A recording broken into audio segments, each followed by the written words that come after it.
வெண்முரசு. வண்ணக்கடல் 33. பகுதி 6. அரசப்பெருநகர். வாசிப்பது சந்தீப். 7 நாட்கள் கங்கை வழியாக வணிகர்களின் படகில் பயணித்து துரோணர் பாஞ்சாலத்தின் தலைநகரமான காம்பில்யத்தை வந்தடைந்தார். உத்தரபதத்தில் இருந்து பெருகி அகன்று விரியத் தொடங்கிய கங்கை அங்கே மறு எல்லை தெரியாத நீர்விரிவாக மாறியிருந்தது. அவர் ஏறி வந்த உமணர் படகு கங்கையில் சென்று கொண்டிருந்த பெருங்கலங்களின் அருகே சென்றபோது அவற்றின் விலாக்கள் மலைப்பாறைகள் போல செங்குத்தாக தலைக்கும் மேல் எழுந்து முற்றிலும் திசையை மறைத்தன. 100 பாய்கள் எழுந்து புடைத்த கலங்கள் சினம் கொண்டு சிறகு சிலிர்த்தெழுந்த வெண்சேவல்கள் போலிருந்தன. அவற்றின் நீண்ட அமரத்தில் சேவலின் கொண்டைப்பூ போல செந்நிறக் கொடிகள் பறந்தன. அருகே சென்ற பெருங்கலம் ஒன்றின் கொம்பொலி 100 யானைகள் சேர்ந்து பிளிறியது போல ஒலித்தது. அவரை திகைக்கச் செய்த ஒவ்வொரு பெருங்கலமும் அதை சிறியதாக்கிய இன்னொன்றை நெருங்கிச் சென்றது.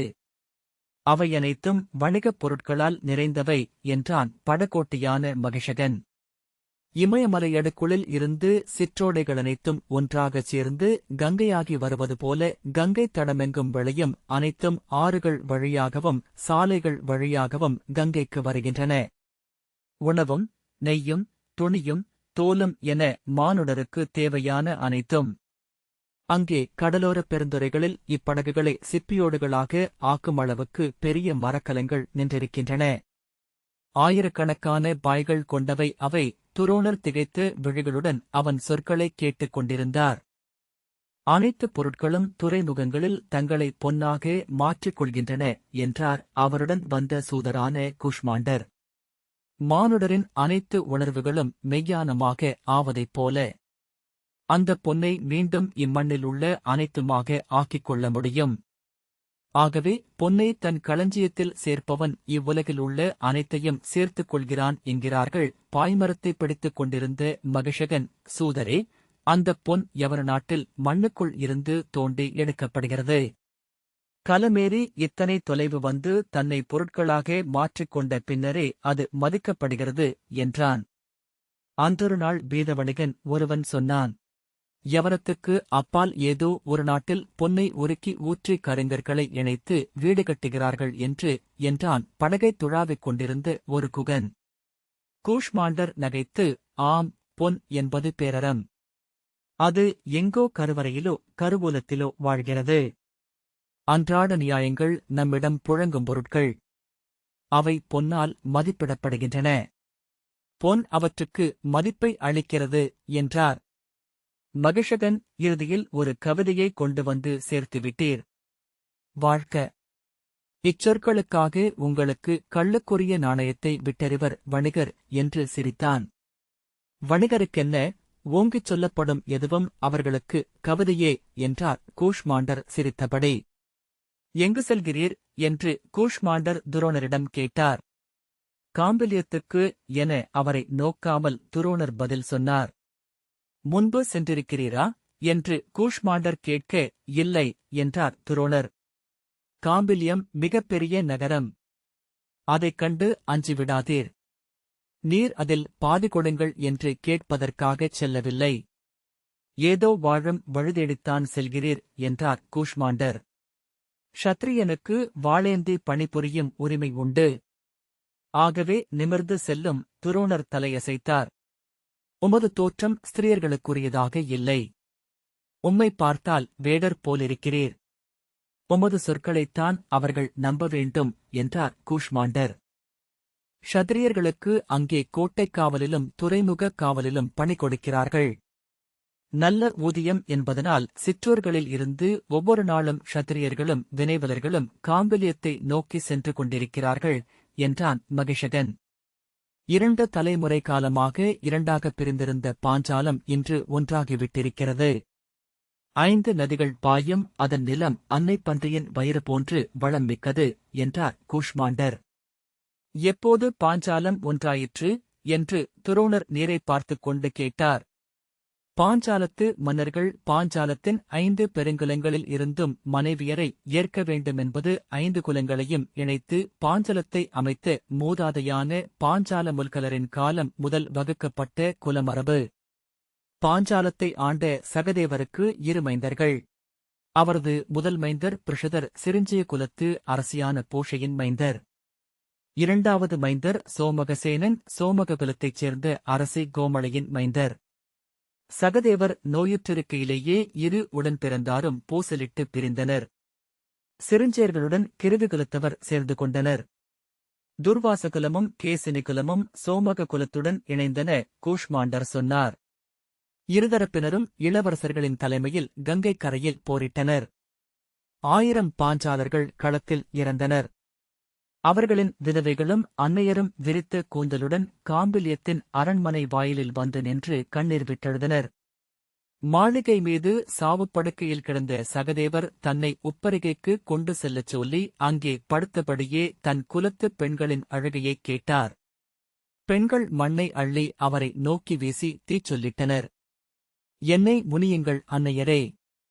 உடன்படாத இரு மைந்தரைப் பெற்ற பழைக்காக 1000 கோடி ஆண்டுகள் நரகத்தில் வாழ்கிறேன். என் குலத்தை முனியாதீர் என்று அவர் கைகூப்பினார். இனி உங்கள் மைந்தரின் குருதி இம்மண்ணில் விழாதிருக்க நான் முறை செய்கிறேன் என்று வாக்களித்தார் என்றார் கூஷ்மாண்டர். சகதேவரின் கோரிக்கைப்படி 5 குலங்களின் மூதாதையரும் காம்பிலியத்தில் அகத்திய கூட மலையுச்சியில் இருந்த அகத்தியலிங்க ஆலயத்தருகே கூடினர். அதன்படி பாஞ்சாலம் 2 நாடுகளாக பிரிக்கப்பட்டது. சத்ராவதியே தலைநகரமாகக் கொண்ட உத்தர பாஞ்சாலம் சோமகசேனுக்கும் காம்பிலியத்தை தலைநகராகக் கொண்ட தட்சிண பாஞ்சாலம் பிருஷதனுக்கும் பகிர்ந்தளிக்கப்பட்டு எல்லைகள் வகுக்கப்பட்டன. 2 நாட்டு எல்லைகளை ஏற்றுக்கொள்வதாக 5 குலங்களும் அகத்தியலிங்கத்தின் மீது ஆணையிட்டு உறுதி கொண்டனர். அன்று முதல் 2 நாடுகளும் தனித்தனியாகவே ஆளப்பட்டன. கூஷ்மாண்டர் சொன்னார். மகிஷகன் ஆனால் அதன் மூலம் 2 நாடுகளுமே சிறியவையாக ஆயின. காம்பிலியத்துக்குச் செல்லும் கடல் வணிகர்கள் சத்ராவதியை விலக்கினர். சத்ராவதிக்குச் செல்லும் கூல வணிகர்கள் காம்பிலியத்தை விட்டகன்றனர். இருதுறைகளையும் நாடாமல் பெருநாவாய்கள் மேலும் தெற்கே எழுந்த மகதத்தின் துறைகளை நோக்கி செல்லத் தொடங்கின. சோமகசேனன் நோயுற்றுப் படுக்கையில் விழுந்த பின்னர் சத்ராவதி விதவை கோலம் பூண்டது என்றான். 18 ஆண்டு காலம் நானும் கூட காம்பிலியத்திலும் சத்ராவதியிலும் படகணித்ததில்லை. ஆனால் சத்ராவதியை வெல்லும் விருப்பிருந்தாலும் அதற்கான ஆற்றல் பிருஷதனுக்கு இருக்கவில்லை. 5 குலங்களில் 3 சத்ராவதியுடன் இருந்தமையால் அவர் அஞ்சினார். சோமகசேனருக்கு மைந்தர்கள் இல்லை. ஆகவே அவரது இறப்புக்குப் பின் 2 பாஞ்சாலங்களும் ஒன்றாகி தன் மைந்தனின் குடைக்கீழ் வரும் என்று பிருஷதர் எண்ணினார் என்றார் கூஷ்மாண்டர். ஆனால் பிருஷதனின் மைந்தனான யக்ஞசேனன் இளமையிலேயே அகத்திலும் புறத்திலும் ஆற்றலற்றவன் என்று அறியப்பட்டான். 5 குலத்தவருமே அவனை இழிவாக எண்ணினர். அவனைப் பற்றிய இளிவரல் பாடல்களை பாடும் சூதர்களுக்கு உத்தர பாஞ்சாலர்கள் மட்டுமின்றி தட்சிண் பாஞ்சாலர்களும் உரக்க நகைத்தபடி நாணயங்களை வீசுவதைக் கண்டிருக்கிறேன். அகத்திய கூட மலை அடிவாரத்தில் 3 ஆண்டுகளுக்கொருமுறை நிகழும் 5 குல உண்டாட்டு நிகழ்வில் அனைத்து போர் விளையாட்டுகளிலும் யக்ஞசேனன் ஏளனத்துக்குரிய முறையில் தோற்றான். அவனுக்கு 15 வயதிருந்தபோது நடந்த உண்டாட்டுக் களியாட்டத்தில் விற்போரில் அவன் வில்லுடன் களமிறங்கினான். அவன் களம் நடுவே வந்தபோதே பெண்கள் வாய்ப்பொத்தி சிரிக்க இளைஞர்கள் கூச்சலிட்டு குதிக்கத் தொடங்கிவிட்டனர். அவன் 50 அம்புகளை விட்டான். கயிற்றிலாடிய எந்த நெற்றையும் அவை சென்று தொடவில்லை. பாதி அம்புகள் முன்னதாகவே மண்ணைத் துடைத்தன. மகாபாஞ்சாலன் மாமன்னன் பிருதுவைப் போல பூமாதேவியுடன் போரிடுகிறான் என்று சூதர்கள் பாடிச் சிரித்தனர். வில்லைத் தாழ்த்தி அவன் பின்னகர்ந்தபோது சோமக குலத்தைச் சேர்ந்த சிறுமியொருத்தி பருத்திப் பஞ்சில் விதையை நீக்கும் வில் ஒன்றைக் கொண்டு வந்து அவனிடம் கொடுத்தாள். அன்று நான் இருந்தேன். 10,000 பேர் சிரித்து மண்ணில் புரள்வதை அன்று கண்டேன். அவள் சோமக குலத்தைச் சேர்ந்த குலத்தலைவர் புருஜனரின் மகள் அகலியை. அவளுடைய சிரிப்பைக் கண்டு தன்னையறியாமலேயே யக்ஞசேனன் அந்த வில்லை வாங்கிவிட்டான். தன்னைச் சூழ்ந்தெழுந்த சிரிப்பின் ஓசையை அதன் பின்னர்தான் கேட்டான். வில்லை வீசிவிட்டு அழுதபடியே ஓடி தன் ரதத்தில் ஏறிக்கொண்டான். அன்றிரவு அவன் கத்தியால் தன் கழுத்தை அறுத்துக் கொள்ள முயன்றபோது அவன் சேவகன் தக்கதருணத்தில் வந்து தடுத்ததனால் உயிர் தப்பினான். அமைச்சர் பார்ஸ்வர் மறுநாள் விடுவதற்குள்ளாகவே அவனை அழைத்துச் சென்று அக்னிவேசரின் குருகுலத்தில் கொண்டு சேர்த்தார் என்று சொன்னார்கள். கூஷ்மாண்டர் சொன்னார். கூஷ்மாண்டர் தொடர்ந்தார். 8 வருடங்களுக்குப் பின் திரும்பி வந்தபோது யக்ஞசேனனின் கண்ணும் கையும் வில்லும் ஒன்றாகிவிட்டிருந்தன. ஐங்குல உண்டாட்டில் கையில் வில்லுடன் அவன் இறங்கி நின்றபோது அனைவரும் அமைதி கொண்டு நோக்கி நின்றனர். அவன் அக்னிவேசரிடம் சென்றதை அனைவரும் அறிந்திருந்தனர். 50 இலக்குகளை வளைந்து செல்லும் 25 அம்புகளால் அவன் வீழ்த்தினான். ஒரு நெற்றை விண்ணிலேற்றி பறவையென சுழன்று சுழன்று நிற்கச் செய்தான். அவன் வில்லைத் தாழ்த்தியபோது 5 குலங்களும் ஆர்ப்பரித்து வாழ்த்துலி எழுப்பின. சத்ராவதியின் சோமகசேனன் இறந்தபோது உத்தர பாஞ்சாலத்தின் இளவரசனாக யக்ஞசேனனையே 5 குலங்களும் தேர்வு செய்தன. பிருஷதனின் மரணத்துக்குப் பின் அவன் 2 பாஞ்சலங்களையும் இணைத்து துருபதன் என்னும் பேரில் அரியணை அமர்ந்தான். களத்தில் தன்னை அவமதித்த சோமக குலத்தலைவர் புருஜனரின் மகள் அகலேயை மணந்து அரசியாக்கினான். இன்று காம்பிலியத்தின் அரசனாக வீற்றிருக்கிறான். அவன் அரசு சர்மாவதிக்கும் கங்கைக்கும் நடுவே விரிந்திருக்கிறது. அவனை அஸ்தினபுரியும் இன்று அஞ்சுகிறது. பாஞ்சாலத்தின் அரியணையில் துருபதனை அமர்த்தியது அக்னிவேசரின் தனுர்வேதமே என்று சூதர்கள் இன்று பாடுகிறார்கள். காம்பிலியத்தில் நடந்த துருபதனின் முடிசூட்டு விழாவிற்கு அக்னிவேச குருகுலத்தின் தலைவர் 2ஆம் அக்னிவேசரும் அவரது மாணவர்களும் வந்திருந்தனர். அவர்கள் கங்கையில் படகிறங்கிய போது துருபதனே நேரில் வந்து அக்னிவேசரின் பாதங்களை தன் சென்னியில் சூடினான். அவரை பொன்னாலான ரதத்தில் அமரச் செய்து நகரத்து தெருக்கள் வழியாக அணிக்கோலத்தில் அழைத்துச் சென்றான். காம்பிலியத்து மக்கள் மலரும் அரிசியும் தூவி அவரை வாழ்த்தினர். அக்னிவேசரை கைப்பற்றி அழைத்துச் சென்று பாஞ்சாலத்தின் சிம்மாசனத்தில் அமரச் செய்து அவர் காலடியில் தன் மணிமுடியையும் செங்கோலையும் வைத்து வணங்கினான். அன்று அச்சபையில் நானுமிருந்தேன், கூஷ்மாண்டர் சொல்லி முடித்தார். துரோணர் பெருமூச்சுடன் அசைந்து அமர்ந்தார். நாம் மாலைக்குள் காம்பிலியத்தின் பெருந்துறையை சென்றடைவோம் வீரரே. தாங்கள் அங்கே எவரை பார்க்க வேண்டும் என்று கூஷ்மாண்டர் கேட்டார். துரோணர், எனக்கு அங்கு ஒருவரை மட்டுமே தெரியும் என்றார். பெயரைச் சொல்லும். எனக்குத் தெரியாத க்ஷத்திரியர் எவரும் காம்பிலியத்தில் இல்லை. நான் வருடத்திற்கொருமை அங்கே சென்று கொண்டிருக்கிறேன் என்றார் கூஷ்மாண்டர். நான் துருபத மன்னரைத்தான் பார்க்கச் செல்கிறேன் என்றார் துரோணர். கூஷ்மாண்டர் உரக்க நகைத்து, அதாவது அவரை உமக்குத் தெரியும். சரிதான். நான் தான் தவறாகப் புரிந்து கொண்டேன் என்றார். மகிஷகன் துருபத மன்னரை பாரத வருஷத்தில் அனைவரும் அறிவர் வீரரே. ஆனால் அவருக்கு அந்தப் புறத்தைத்தான் நன்றாகத் தெரியும் என்றான். காம்பிலியத்தின் படித்துறையில் துரோணர் இறங்கியபோது நகரின் 100கணக்கான கர்த்தூன்களில் நெய்ப்பந்தங்கள் எரியத் தொடங்கிவிட்டிருந்தன. நகரமெங்கும் உயர்ந்த காவல் மாடங்களிலும் மாடச்சிகரங்களிலும் பொருத்தப்பட்ட விளக்குகள் செஞ்சுடர் விரித்தன. மீன் நெய் விளக்குகள் எரியும் படகுகளும் பெருங்கலங்களும் நீர்ப்பிம்பங்களுடன் சேர்ந்து அலைகளில் ஆட நகரமே தீப்பற்றி எரிவதாக தெரிந்து துரோணர் திகைத்து நின்றார். கூஷ்மாண்டர் தன் முழவுடன் இறங்கி, அந்து எழுந்துவிட்டது வீரரே. இனி கள்ளின்றி கணமும் வாழ முடியாது என்றபடி நடந்து சென்றார். அவரது தோள்களை முட்டிக்கொண்டு வணிகர்களும் வினைவலர்களும் நடந்து கொண்டிருந்தனர். ஒருவன், வீரரே, வழிவிடுங்கள் என்றபோது திடுக்கிட்டு நடக்கத் தொடங்கினார். காம்பிலியத்தின் சிறிய கோட்டை வாயிலில் கதவுகளோ காவலோ இருக்கவில்லை. எறும்புக் கூட்டம் போல சென்று கொண்டிருந்த மக்களால் தள்ளப்பட்டு துரோணர் உள்ளே நுழைந்தபோதுதான் அதுவரை காட்டுக்குள் விழும் அருவியோசை என ஒலித்துக் கொண்டிருந்தது மக்களின் ஒலி என்று அறிந்தார். ஒன்றுடன் ஒன்று முட்டி நின்றிருந்த எருது வண்டிகளில் வண்டிக்காரர்கள் எழுந்து நின்று முன்னால் நோக்கி கூச்சலிட்டுக் கொண்டிருந்தனர். புறவிகளில் தோள்களில் வில்லுடன் சென்று கொண்டிருந்த வீரர்கள் வழிகளில் நெரித்து நின்றவர்களை அதட்டி விலக்கிச் சென்றனர். அந்து இருளுந்தோறும் நகரின் ஓசை கூடிக் கூடி வருவதாக தோன்றியது. சாலையின் இருபக்கமும் சிறு வணிகர்கள் 4 கால்களில் நிறுத்தப்பட்ட பலகைகளில் பரப்பிய பொருட்களை கூவி விற்றுக் கொண்டிருந்தனர்.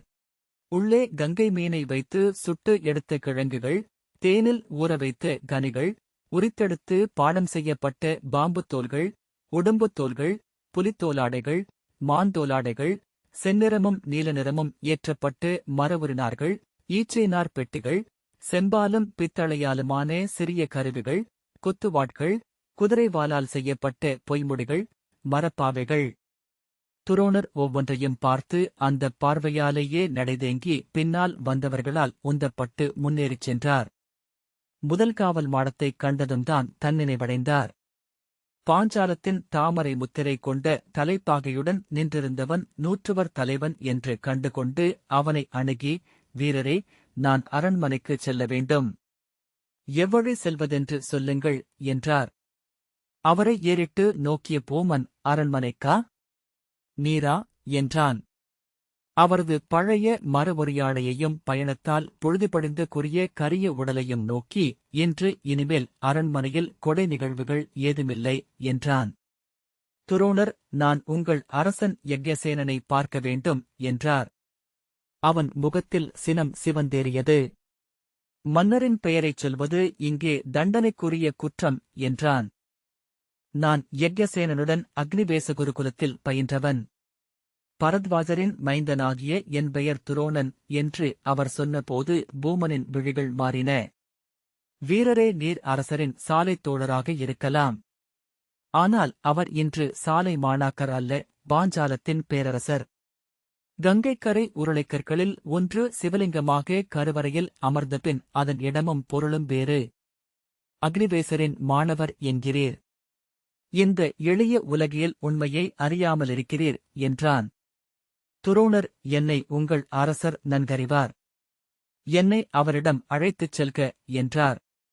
வருக வீரரே என்றபடி பூமன் கையசைத்து ஒரு புரவி வீரனை அழைத்தான். அந்த புரவியில் நீங்கள் வாருங்கள் என்றபடி தன் புரவியில் ஏறிக்கொண்டான். இருவரும் மக்கள் நெரித்துக் கொண்டிருந்த வணிக வீதியை கடந்து உள்கோட்டையின் வாயிலை அடைந்தனர். அங்கே காவலர்களிடம் துரோணரைப் பற்றி பூமன் சொன்னபோது அவர்கள் ஐயத்துடன் அவரை திரும்பி நோக்கினர். ஒருவன் அக்னிவேசரின் மாணவர் என்று தோன்றவில்லை. மலைவேடன் போலிருக்கிறார் என்று மெல்லிய குரலில் சொல்வதை துரோணர் கேட்டார். பூமன், ஆம், நானும் அவ்வண்ணமே எண்ணினேன். ஆனால் அவரது இடத்தோளிலுள்ள வடுகனத்த அம்பராத்தூணை தொங்குவதனால் உருவாவது. அவர் விரல்கள் பெரும் வில்லாளிக்குரியவை என்றான். உள்கோட்டைக்குள் பெருவணிகர்களும் க்ஷத்திரியர்களும் வாழும் அடுக்கு மாடங்கள் வாயில் தூண்களில் தழலாடும் பந்தங்களின் ஒளியில் திரைச்சீலை ஓவியங்கள் போலத் தெரிந்தன. அகன்ற சாலையில் அரிதாகவே ரதங்களும் புரவிகளும் சென்றன. மாளிகை முற்றங்களில் வேல்களும் விற்களுமாக காவல் நின்றவர்கள் அவர்களை வியப்புடன் நோக்கினர். கிளைகள் பிரிந்து சென்று மையச்சாலையின் மறுமுனையில் அரண்மனைக் கோட்டையின் வாயில் இருந்தது. அதன் மேல் இருந்து முரசு மாடத்தின் இரு பெருமுரசுகள் பந்தங்களின் செவ்வொளியை எதிரொலித்து குளிர்கால நிலவுகள் போலத் தெரிந்தன. செவ்வொளி மின்னிய பெரிய கண்டாமணி மரத்தாலான மாடத்துக்குள் தொங்கியது. அரண்மனைக் கோட்டைக்கு மறுபக்கம் செங்கல் பரப்பப்பட்ட விரிந்து முற்றத்துக்கு அப்பால் அரண்மனை வளாகம் தெரிந்தது. பாஞ்சாலத்தின் தாமரைக் கொடியுடன் பறந்து கொண்டிருந்த வெண்ணிறச் சுதையாலான 7 அடுக்கு மாளிகைக்கு இருபக்கமும் 3 அடுக்கு மாளிகைகள் நிறைவகுத்திருந்தன. பூமன் புரவியிலிருந்து இறங்கி, வீரரே, நீங்கள் அரசரை பார்க்க வந்த சாலைத் தோழர் என்பதனால் இப்போது அழைத்து வந்தேன். அரசர் அந்திக்குப் பின் எவரையும் பார்க்க ஒப்புவதில்லை என்றான். நான் தங்கள் வருகையை அரசரின் காவல் நாயகத்திடம் அறிவிக்கச் சொல்கிறேன். அவர் விழைந்தால் இப்போது தாங்கள் அரசரைச் சந்திக்கலாம். இல்லையேல் இங்கே விருந்தினர் தங்கும் குடில்கள் உள்ளன. அங்கே தங்கி இளைப்பாரி நாளை அவை கூடுகையில் அரசரைக் காணலாம். துரோணர் புரவியிலிருந்து இறங்கி தரையில் நின்றார். பூமன் சென்று காவல் நாயகத்திடம் துரோணரைப் பற்றி சொன்னான். பெரிய தலைப்பாகையும் மார்பில் மணியாரமும் அணிந்திருந்த காவல் நாயகம் எழுந்து வர அவருக்குப் பின்னால் ஒரு வீரன் ஆடிபதிக்கப்பட்ட கைவிளக்குடன் வந்தான். விளக்கொளியை அவன் துரோணர் மீது வீச காவல் நாயகம் துரோணரை கூர்ந்து நோக்கினார். வீரரே, தாங்கள் அக்னிவேசரின் குருகுலத்தில் பயின்றமைக்கான சான்று என ஏதேனும் வைத்திருக்கிறீரா என்றார். துரோணர் தன் இடையிலிருந்து தர்ப்பைத் தாளை எடுத்துக்காட்டி, இதைக் கொண்டு என்னால் எவரையும் கணப்போதில் கொல்ல முடியும். வில்லேந்தியவனைக் கூட என்றார். பரசுராமரும் பீஷ்மரும் சரத்வானுமன்றி என் முன் வில்லுடன் நிற்கும் மானுடர் எவரும் இன்றில்லை. காவல் நாயகம் அவரது முகத்தையும் தர்ப்பையையும் மாறி மாறி அச்சத்துடன் நோக்கிவிட்டு தலைவணங்கினார். இச்சொற்களன்றி ஏதும் தேவையில்லை உத்தமரே. அடியேன் சொற்பிழை இழைத்திருந்தால் பொறுத்தருள்க என்றார். நான் அரசரிடம் தெரிவித்து மீள்வது வரை இந்த காவல் மாடத்திலேயே அமர்ந்திருங்கள். துரோணர், இல்லை, நான் இங்கேயே நிற்கிறேன். சென்று வருக என்றார். காவல் நாயகம் தன் சால்வையை அணிந்து கொண்டு அரண்மனையை நோக்கி விரைந்து சென்றார். கைகளைக் கட்டியபடி துரோணர் நிலம் நோக்கி அசையாமல் நின்றார். சற்று நேரத்திலேயே காவல் நாயகம் திரும்பி வந்தார். அருகே வருந்தோறும் அவரது கால்கள் தயங்கின. அவர் முன் வந்து நின்றபோது துரோணர் நிமிர்ந்து அவரை நோக்கினார். உத்தமரே, அரசர் தங்களை அறியார் என்றார். துரோணர் இம் என்று முனகினார். காவல் நாயகம் குரலை தாழ்த்தி, தங்கள் பெயரையும் குலத்தையும் சொன்னேன். தங்கள் தோற்றத்தையும் விவரித்தேன். துரோணர் என்று எவரும் தன்னுடன் சாலை மாணாக்கராக இருக்கவில்லை என்றார் என்று சொல்லி அவர் மறந்திருக்கலாம். நெடுங்காலமாகிறது. நாட்களை நிறைக்கும் அரசு பணிகள். நீங்கள் நாளை அவரை சபையில் என்று சொல்ல துரோணர் இடைமறித்து, வீரரே, அவர் இங்கு வந்து இந்த தர்பையைத் தொட்டுச் சொல்லட்டும், என்னை அறிய மாட்டாரென்று. அதுவரை நான் இவ்விடத்திலிருந்து அசையப் போவதில்லை என்றார். உத்தமரே, தாங்கள் இங்கே என்று காவல் நாயகம் தயங்க, என்னை இவ்விடத்திலிருந்து அகற்ற உங்கள் 4 வகைப் படைகளாலும் முடியாது. தேவையற்ற குருதியை நான் விரும்பவில்லை என்றார் துரோணர். உள்ளே சென்று உமது அரசரிடம் சொல்லுங்கள். இம்மண்ணிலேயே ஆற்றல் மிகுந்த தாவரம் போல ஒருவன் இங்கே நிற்கிறான் என்று தர்பையை கையிலேந்தி துரோணர் சொன்னார். இது 1000 ஆலமரங்களுக்கு நிகரானது.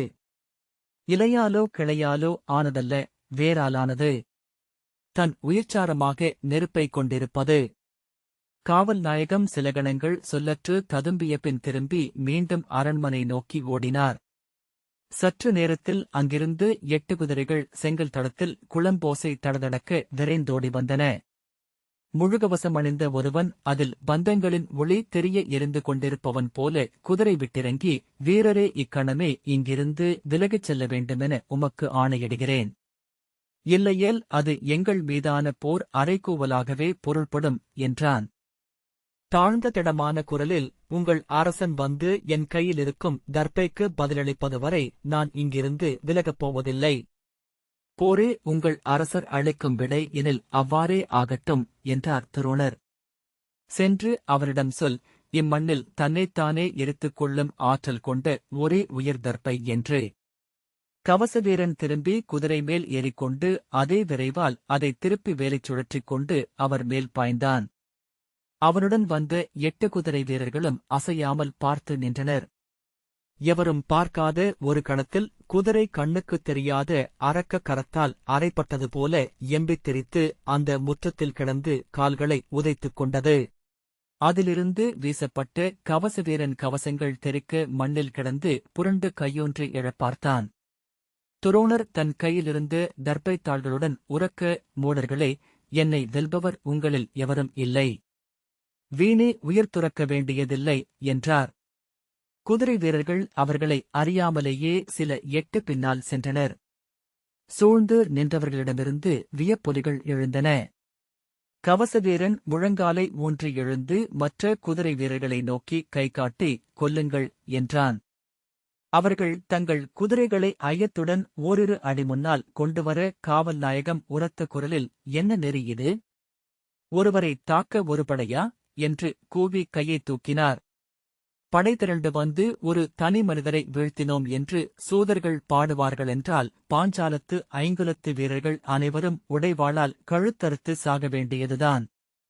அவருக்குப் பின்னால் நின்றிருந்த காவல் வீரர்கள், ஆம், உண்மை என்று ஒரே குரலில் கூவினர். எண்மர் விற்களில் தொடுத்து அம்புடன் முன்னால் வர அதில் ஒருவன், அது இங்கே நடக்காது நூற்றுவர் தலைவரே. அறத்துக்காக நாங்கள் எங்கள் குலதெய்வத்துடனும் போரிடுவோம் என்றான். கவசவீரன் எழுந்து ஒற்றைக்காலை நொண்டியபடி நின்றான். அவன் குதிரை எழுந்து அப்பால் விலகி நின்று தன் காலை தரையில் தட்டிக் கொண்டிருந்தது. அதன் கழுத்தில் தைத்திருந்த தர்பைத்தாளில் இருந்து வழிந்த குருதி பந்தங்களின் செவ்வழியில் நிறமற்றது போல தரையில் சொட்டியது. மூச்சு சீர அது கனைத்துக் கொண்டு கழுத்தைத் திருப்பி தன் விலாவை அறைந்தது. அவன் தன் வீரனிடம் அதை பிடித்துக் கொள்ளச் சொல்லிவிட்டு அவனுடைய குதிரை மேலேறி திரும்பிச் சென்றான். பிற குதிரை வீரர்களும் அவனைத் தொடர்ந்தனர். கையிலிருந்த தர்பையை நெஞ்சோடு சேர்த்து அணைத்துக் கொண்டு துரோணர் கால்களைப் பரப்பி வைத்து தலை குனிந்து அசைவற்று நின்றார். அவரது உதடுகளில் காயத்ரி துடித்துக் கொண்டிருந்தது. துரோணர், பரத்வாஜரின் மைந்தர், தனுர்வேதி என்ற மெல்லிய குரல்களும் பந்தங்கள் ஒளிரும் விழிகளும் அவரைச் சூழ்ந்து கொண்டிருந்தன. இந்த வாசிப்பை கேட்டதற்கு நன்றி.